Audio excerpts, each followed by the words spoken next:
Dans cette vidéo, je vais vous montrer comment faire un shader de vert sur Eevee.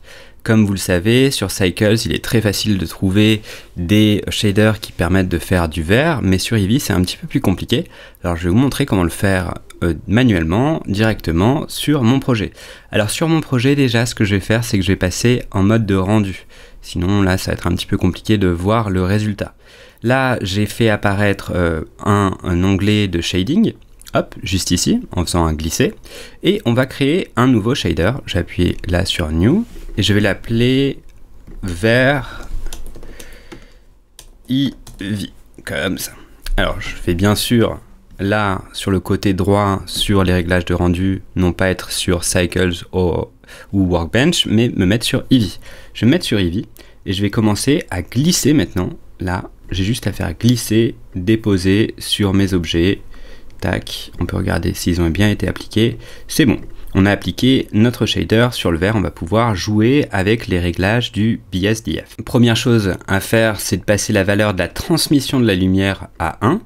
Bon, là pour l'instant ça ressemble pas à grand chose. Et aussi au niveau de la roughness, là, ici, c'est ce qui permet de donner un peu un effet de vert teinté. Moi je vais le passer à 0. Alors pour l'instant ça ressemble un petit peu à rien, c'est normal, il nous faut activer la réfraction de la lumière. Alors il y a deux choses à faire. Déjà sur le shading juste ici à droite, on va avoir dans les réglages sur Settings, on a Screen Space Réfraction. Donc là ça permet d'activer la réfraction de la lumière, donc la capacité à transmettre la lumière à travers la glace. Et on va aussi aller dans les réglages de rendu. Et on a le même type de réglage pour l'activer sur Eevee, juste ici. Et là, ce qu'il nous faut faire, c'est bien activer réfraction de la lumière. Et là déjà, on a quelque chose qui ressemble bien plus à du vert, on voit bien au travers de notre objet. Mais on a un problème, c'est même si là, ça semble plutôt pas mal de ce côté, si je me mets sur le côté et que j'essaie de regarder au travers du vert, eh ben, je ne vais pas voir le vert qu'il y a derrière.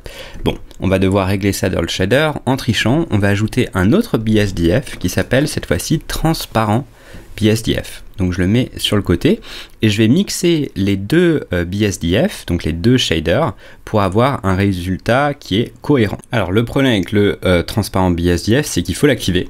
Parce que si je viens mettre le BSDF là directement sur surface, vous allez voir, tout apparaît en noir. C'est normal, c'est parce qu'il va falloir, dans notre réglage là de matière, il va falloir aller dans les réglages ici, et sur la façon de gérer finalement le mix de nos matières, il va falloir aller ici sur Alpha H pour lui dire qu'il y a de la transparence. Bon, là on a un souci, c'est que avec ce transparent BSDF, on est vraiment transparent. Je pourrais changer la valeur, mais on n'a plus les réflexions de lumière. Donc c'est pas grave, là on va le remettre ici, le BSDF normal, on va le remettre sur surface et on va devoir mixer les deux. Pour mixer les deux BSDF, c'est pas un problème, on va aller dans Add et on va utiliser le classique Mix Shader. J'ai positionné juste ici, qui va me permettre de mixer en fait les deux pour faire un seul et même shader. Donc alors là je vais mettre le BSDF transparent juste ici, le shader numéro 2 juste ici, le surface jusqu'à surface, et vous allez voir, on attend un petit peu et ça fonctionne.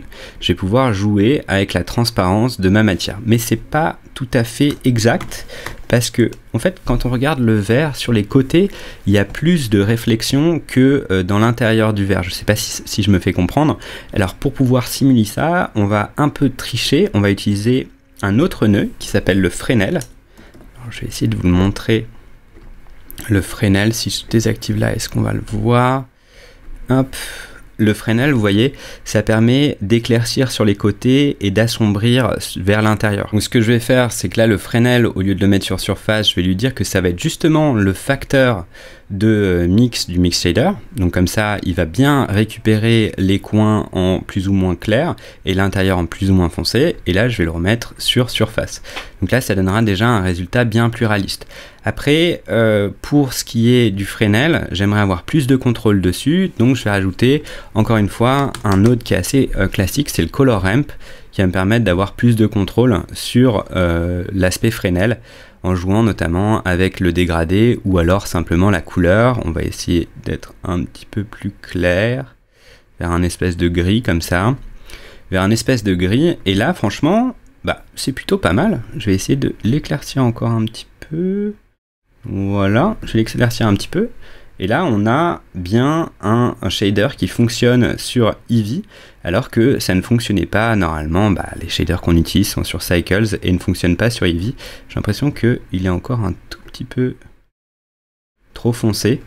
Je vous invite d'ailleurs à éviter d'utiliser des glass shaders si vous n'avez pas solidifié vos objets. Si vous avez par exemple Suzanne là, n'oubliez pas de lui rajouter un modifier solidify pour avoir un petit peu plus de matière, sinon ça fait un effet un petit peu bizarre. En revanche, au niveau des samples, ici là, si vous allez sur les rendus d'Eevee, au niveau du rendu, on voit bien qu'il y a beaucoup de grains. Donc ce qui est intéressant, c'est d'augmenter le nombre d'échantillons. Donc là, je le passe à 100, vous pouvez le passer à 200 si vous voulez. Ouais, 200, ça sera peut-être un peu mieux, comme ça, on évitera d'avoir trop de grains. Ça prend un peu plus de temps, mais au moins, notre shader fonctionne. Voilà, j'espère en tout cas que vous avez appris pas mal de choses sur ce tutoriel, et notamment au niveau des nœuds. N'hésitez pas à me poser des questions, à liker la vidéo et à vous abonner.